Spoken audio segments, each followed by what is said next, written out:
Shalom God Lovers, hari ini kita akan menyembah Tuhan. Kita serukan nama Tuhan melalui puji-pujian kita.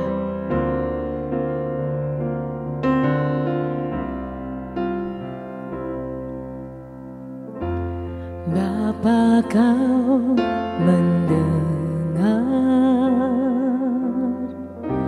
seruan hatiku. Pernah Kau lepaskan dari kasih-Mu.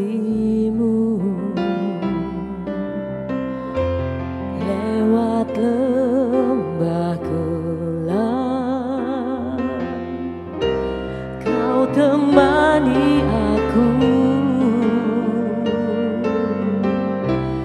Roh-Mu bekerja selalu untuk kebaikanku, mengalir kuasa dari tempat maha tinggi. Bapa kekal mulia, Kau hadir di sini, memulihkan hati, menyembuhkan yang terluka. Ku kan tenang bersama-Mu Bapa. Mengalir kuasa dari tempat maha tinggi. Bapa kekal mulia, Kau hadir di sini, memulihkan hati, menyembuhkan yang terluka. Ku kan tenang bersama-Mu Bapa. Ku kan tenang bersama-Mu Bapa.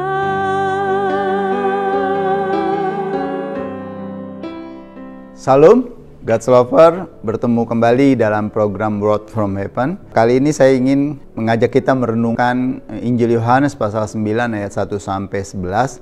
Tema hari ini yang saya buat adalah melihat dengan mata yang baru.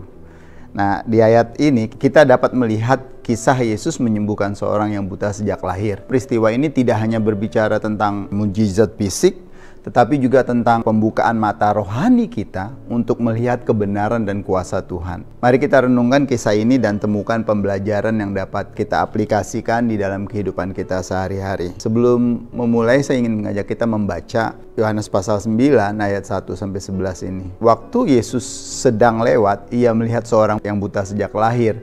Murid-muridnya lalu bertanya kepadanya, "Rabi, siapa yang berbuat dosa? Orang ini sendiri atau orang tuanya sehingga ia dilahirkan buta?" Jawab Tuhan Yesus, "Bukan dia dan bukan juga orang tuanya, tetapi karena pekerjaan-pekerjaan Allah harus dinyatakan di dalam dia. Kita harus mengerjakan pekerjaan dia yang mengutus aku selama masih siang. Akan datang malam di mana tidak ada seorang pun yang dapat bekerja. Selama aku di dalam dunia, aku adalah terang." Setelah ia mengatakan semuanya itu, ia meludah ke tanah dan mengaduk-aduk ludahnya itu dengan tanah, lalu mengoleskannya ke mata orang buta itu. Dan berkata kepadanya, "Pergilah, basuhlah dirimu dalam kolam Siloam." Siloam artinya yang diutus. Maka pergilah orang itu, ia membasuh dirinya, lalu kembali dengan matanya yang sudah melek. Tapi tetangga-tetangganya dan mereka yang dahulu mengenalnya sebagai pengemis berkata, "Bukankah dia ini yang selalu mengemis?" Ada yang berkata, "Benar, dialah ini." Ada pula yang berkata, "Bukan, tetapi ia serupa dengan dia." Ia sendiri berkata, "Akulah itu." Kata mereka kepadanya, "Bagaimana matamu menjadi melek?" Jawabnya, "Orang yang disebut Yesus itu mengaduk tanah, mengoleskannya pada mataku dan berkata kepadaku, 'Pergilah ke Siloam dan basuhlah dirimu.' Lalu pergilah aku dan setelah aku membasuh diriku, aku dapat melihat." God lovers, ketika Kristus Yesus dan murid-muridnya melihat orang buta sejak lahir ini, murid-muridnya langsung bertanya tentang dosa yang mungkin menyebabkan kebutaan. Karena ada banyak orang sering pada masa itu, orang mengalami sakit penyakit itu karena dosa. Namun Kristus Yesus menegaskan bahwa kebutaan orang itu bukan hasil dari dosa pribadi atau dosa orang tuanya, melainkan agar pekerjaan-pekerjaan Tuhan dinyatakan di dalam dirinya. Hal ini mengajak kita untuk melihat situasi dalam hidup kita dengan mata iman, saudara. Mencari cara bagaimana Tuhan dapat bekerja melalui tantangan dan penderitaan kita. Tuhan Yesus mengatakan bahwa Dia adalah terang dunia di ayat 5. Penyembuhan orang buta ini adalah ilustrasi yang nyata, yang konkret dari bagaimana Kristus Yesus membawa terang ke dalam kegelapan hidup kita. Bukan hanya kegelapan fisik, tetapi juga kegelapan rohani, kegelapan emosional dan mental. Kristus Yesus menggunakan cara yang tidak biasa untuk menyembuhkan orang buta ini. Perhatikan di bacaan kita tadi mengatakan Kristus meludah ke tanah, mengaduk-aduknya dan mengoleskan pada mata orang buta tersebut. Lalu menyuruhnya pergi ke kolam Siloam untuk membasuh dirinya. Sebenarnya pada masa itu tindakan yang dilakukan Tuhan Yesus pun bukanlah hal yang biasa. Itu extraordinary, di luar kebiasaan orang menyembuhkan orang sakit. Bahkan tidak ada penumpangan tangan, tidak ada ritual-ritual. Tuhan Yesus hanya mengaduk tanah dengan ludahnya lalu melekatkannya ke mata orang buta itu. Tindakan orang buta ketika disuruh pergi untuk membasuh dirinya, ini kita bisa lihat sebagai tindakan iman. Dia percaya dan taat kepada perintah Kristus, meskipun mungkin kelihatannya tidak masuk akal. Hampir sama dengan peristiwa seorang perwira yang disuruh menyelam ke Sungai Yordan karena penyakitnya, tapi hanya disuruh membasuh mukanya ke kolam Siloam. Lalu dia kembali celik. Tetangga dan orang-orang yang mengenal sebelumnya terkejut melihat perubahan dalam hidupnya. Mereka bertanya bagaimana dia bisa melihat. Dan dia dengan sederhana dan jujur memberi kesaksian tentang apa yang Kristus Yesus lakukan untuknya. Apakah hidup kita bisa menjadi kesaksian bagi kuasa dan kasih Kristus?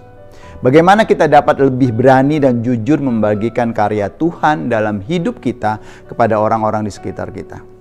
Kisah penyembuhan orang buta dalam Injil Yohanes 9 ini mengingatkan kita bahwa Kristus Yesus membawa terang ke dalam kehidupan kita. Dia memanggil kita untuk melihat dengan mata iman, percaya kepadanya dan bertindak berdasarkan firman-Nya. Marilah kita membuka hati kepada terang Kristus, sehingga hidup kita dapat diubahkan dan menjadi kesaksian yang hidup bagi dunia di sekitar kita. Kristus berkata, "Akulah terang dunia." Dan terang itu ada di dalam kita sekarang. Hendaklah kita menjadi terang. Mari kita berdoa. Tuhan Yesus, terima kasih karena Engkau adalah terang dunia yang datang untuk mengusir kegelapan dalam hidup kami. Tolong kami Tuhan untuk melihat dengan mata iman dan mempercayai Engkau dalam setiap situasi. Bimbing kami untuk bertindak berdasarkan iman dan menjadi saksi hidup bagi kuasa-Mu. Terangi setiap area dalam hidup kami dengan kasih dan kebenaran, sehingga kami dapat memuliakan nama-Mu. Amin. God Lover diharapkan membagikan link YouTube ini kepada saudara-saudara, kerabat, dan teman-teman agar mereka juga menerima berkat yang sama dengan kita. Terima kasih, Tuhan memberkati kita. Shalom.